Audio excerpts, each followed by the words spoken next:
1847, some 20 years before Lady Charlotte and Charles Schreiber embarked on their China Mania, Honoré de Balzac wrote in Cousin Pons, "To adopt a mania is like adopting a poultice to the soul. Let all those no longer able to drain the cup of joy take to collecting something, and in this they will find the solid gold of happiness minted into small change." In 1884, on the death of her husband Charles, Lady Charlotte Schreiber donated some 1,800 pieces of English pottery, porcelain and enamels to the South Kensington Museum, now the V&A, in his memory. This generous gift, known as the Schreiber Collection, formed the nucleus of the museum's English ceramics collection, with Lady Charlotte's other ceramics distributed among her 10 children and over 40 grandchildren. It is on the 800 or so pieces of English porcelain that I would like to focus today. Lady Charlotte Barty was born in 1812 in the Lincolnshire village of Uffington. Her father, Albemarle, 9th Earl of Lindsay, died when she was 6, and she led a lonely and isolated childhood, not helped by her feeble-minded elder brother and her mother's remarriage to a bad-tempered and drunken clergyman. Acutely intelligent and a natural scholar, she learned 7 languages, including Arabic, Persian, and others, and committed her repressed but intense thoughts and feelings to a journal which she started when she was 10 and continued until she was 79. She called it the Depository of My Dreams. In 1833, she escaped to London, where she met the young Benjamin Disraeli, whom she found wild, enthusiastic, and very poetical. But a mere 2.5 months later, she was to marry Josiah John Guest, hugely rich ironmaster from Merthyr Tydfil in Wales, known as the greatest manufacturer in the world. He was a widower, 27 years older than Lady Charlotte, a dissenter, a fellow of the Royal Society, and most emphatically, if spectacularly, in trade.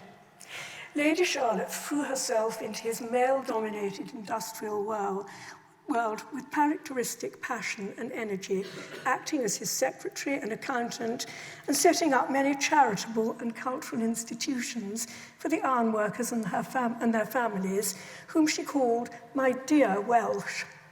She embraced Wales and lived with her husband in the shadow of the blast furnaces, a sight described by a contemporary as being like Dante's Inferno. Her brother remarked, "It's a capital house, and you've got a lucrative view from the windows." She learned Welsh and translated the Mabinogion, a collection of 12th and 13th century Middle Welsh chivalric folk tales.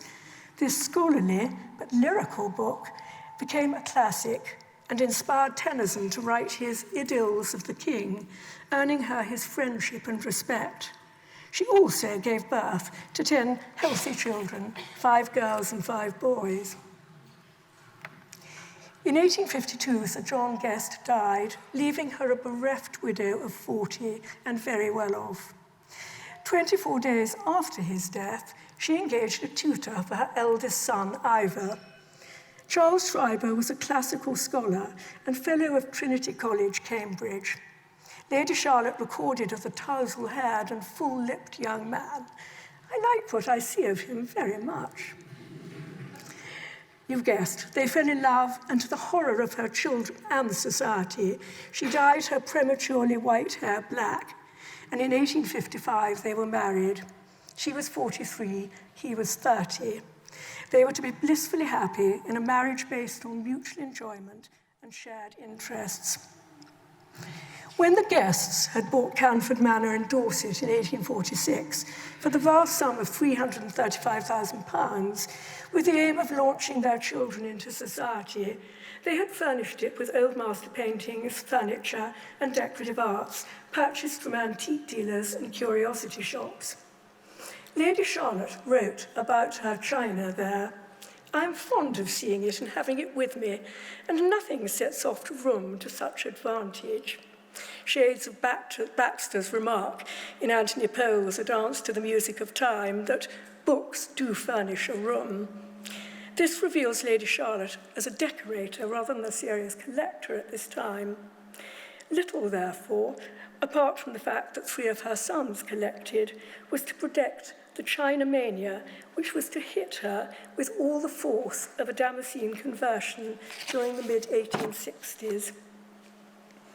From 1869, she kept a ceramic memoranda, minutely and vividly recounting the triumphs and disappointments of an obsessive collector's life.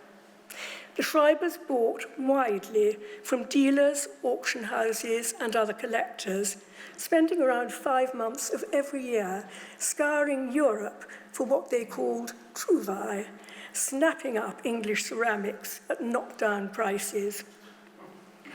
They were particularly attracted to the hard-paced, or so-called true porcelains of Plymouth and Bristol, which were among the most admired by Victorian collectors.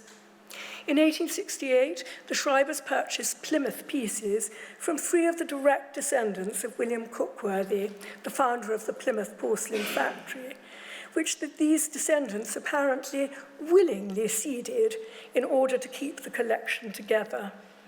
One often suspects that Lady Charlotte's remarkable talent for acquisition had traces of old Queen Mary's manipulative behaviour behind it. The City of London dealer Robert Carter sold them a Chelsea figure of America for £6 in October 1869, which they correctly identified as Plymouth, an early but frequently repeated example of Lady Charlotte's visual acuity. And in the same month, they bought from the dealer Booty of Edinburgh a Plymouth bust of George II with its bracket. It was the first thing that met the delighted gaze of C.S. Booty, knowing nothing of its extreme value, sold it to us for £5. The consensus now is that it was made at Crispin Sanders' factory at Vauxhall. Hugh Owen's magisterial monograph, 2 Centuries of Ceramic Art in Bristol of 1873, the first book on a single ceramic factory, stimulated an already strong market for Bristol porcelain, supported by rich West Country collectors.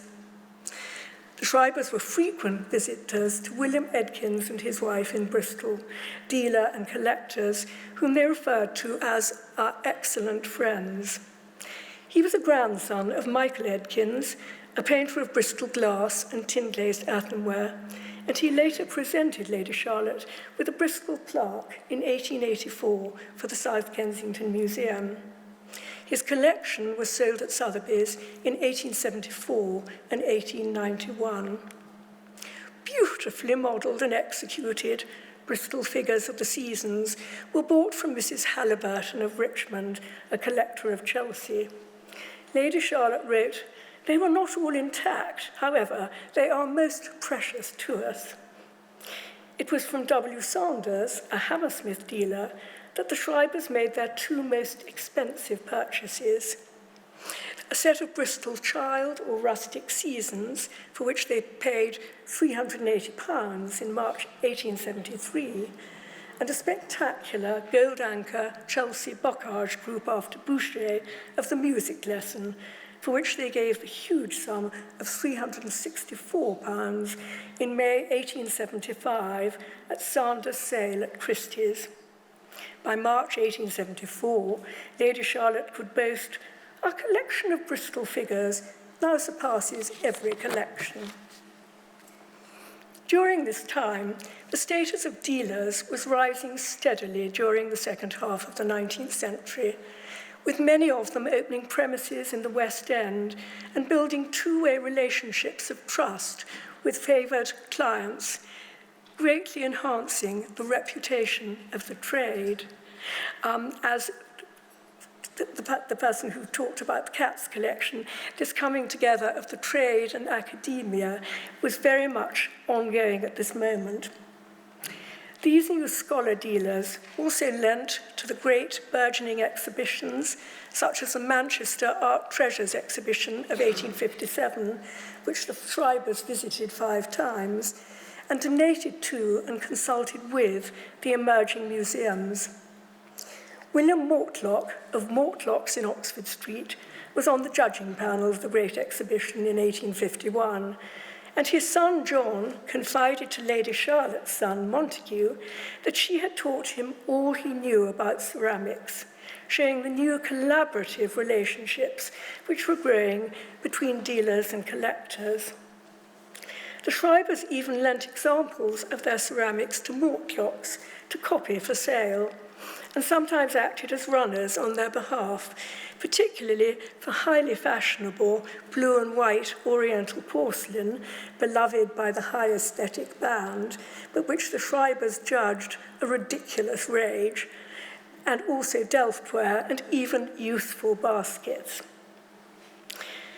Reference books were becoming increasingly available to collectors of ceramics, particularly Joseph Marriott's collection towards the history of pottery and porcelain, 1850, Major Bing Hall's The Bric-a-Brac Hunter, or Chapters on China Mania, 1875, and William Chaffers' indispensable Marks and Monograms on Porcelain of 1863.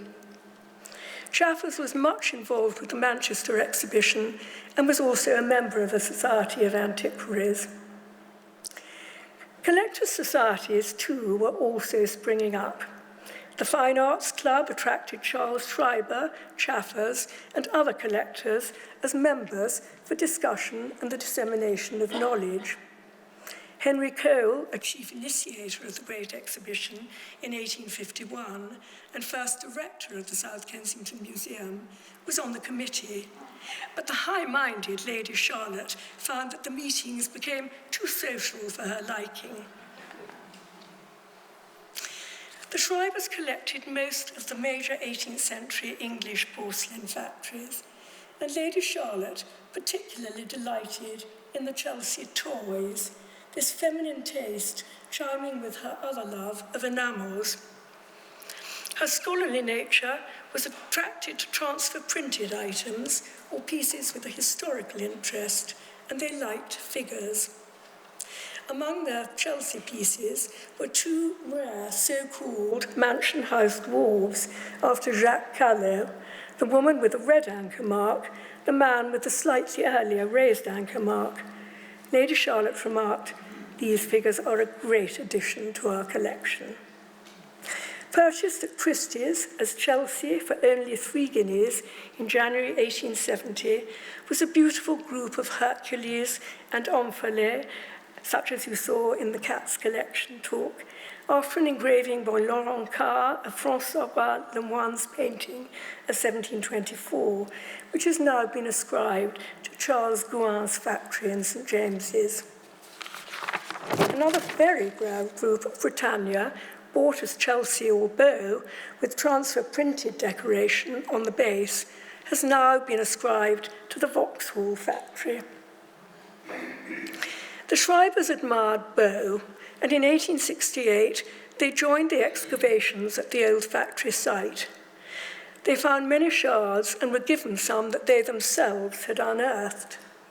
They bought Bow memorandum books and the papers of John Bocock, the clerk of the factory. And in addition, Lady Charlotte collected the mezzotints of Thomas Fry, one of the original proprietors of the factory. Bow figures and transfer printed pieces were in evidence in their collection, as were Worcester printed and painted examples. Some rare Derby figures modelled by Agostino Carlini, a Genoese sculptor and founder member of the Royal Academy, and as well as commemorative historical figures, were also purchased. Source engravings were identified and bought to accompany the collection wherever possible, and Lady Charlotte had a very scholarly and academic approach to her collecting, although she does often come across as an accumulator. However, it is perhaps on their continental buying expeditions, which they called their chasse, that their unbridled enthusiasm, not to say compulsive buying, came to the fore.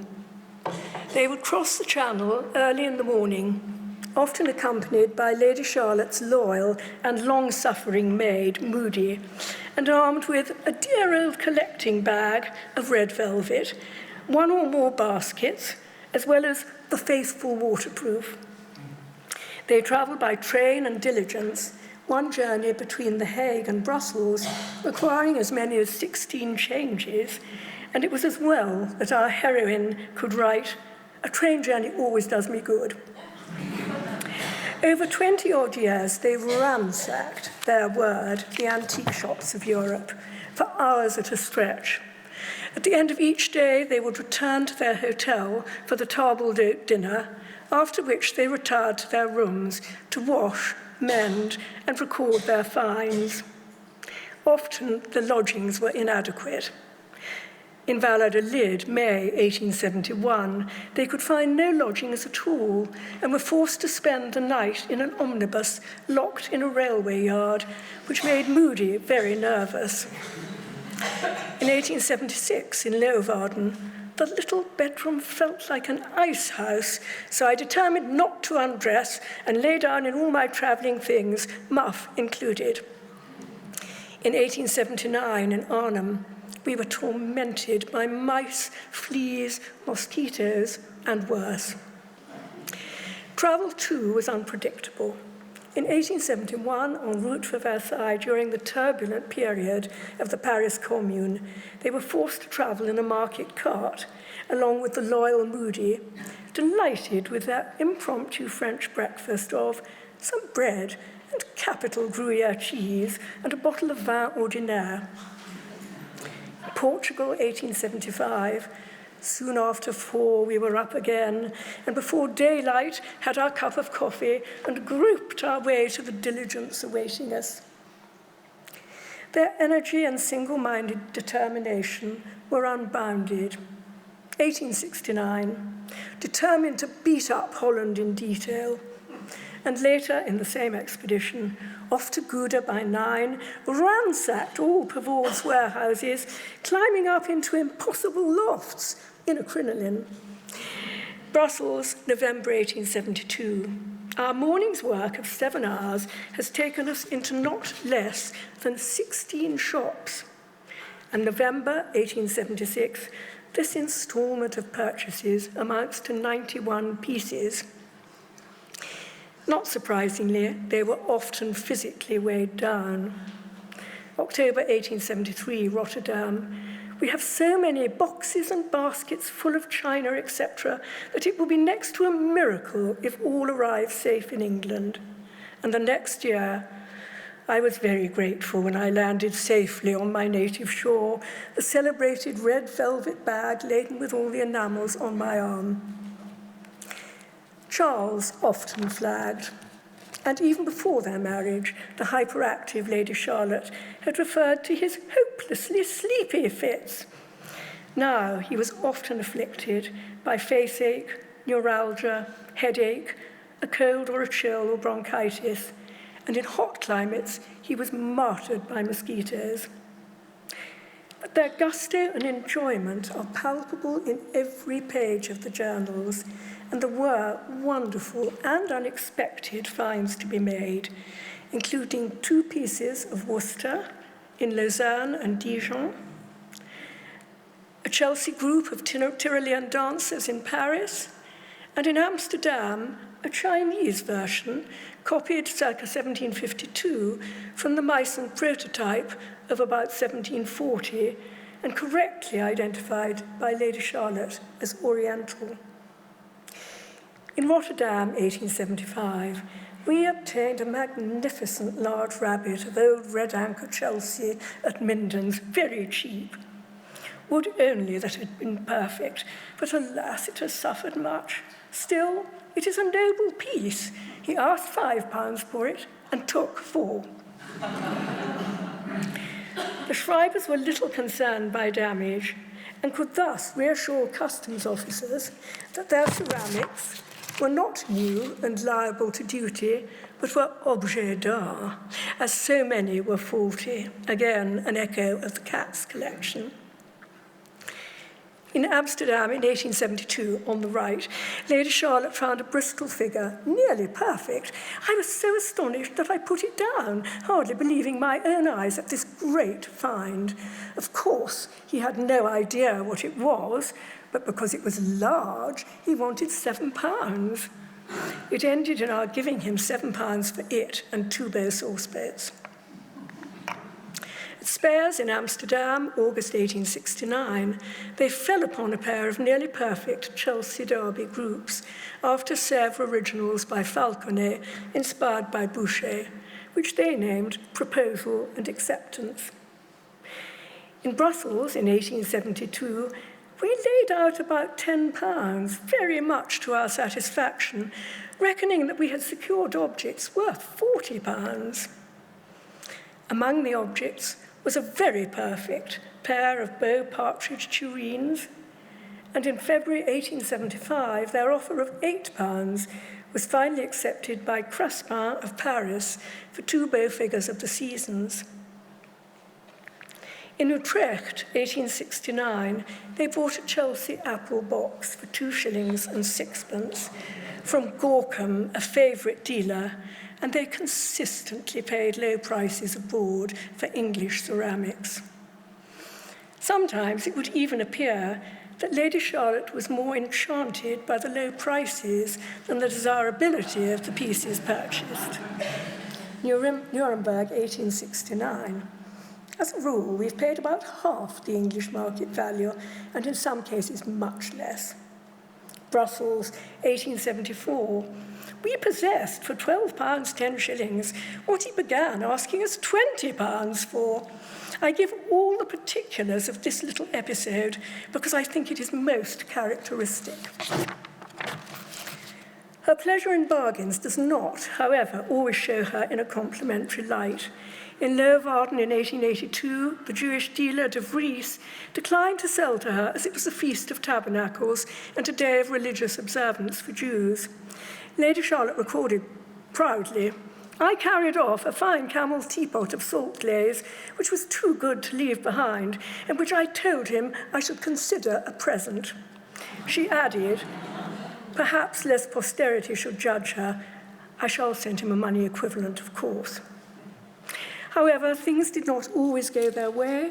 A pair of vases bought in Madrid in 1878 were later taken to the Sampson showrooms in Paris, where they were confirmed to be by Sampson. In Turin, 1869, the red anchor on some pieces of Cozzi Venice were found to have been unscrupulously painted on the bottom. And in Hamburg, 1882, they bought a pretty needle case, but when I put it in water to take off the shop ticket, I found the decoration was entirely superficial and disappeared rapidly.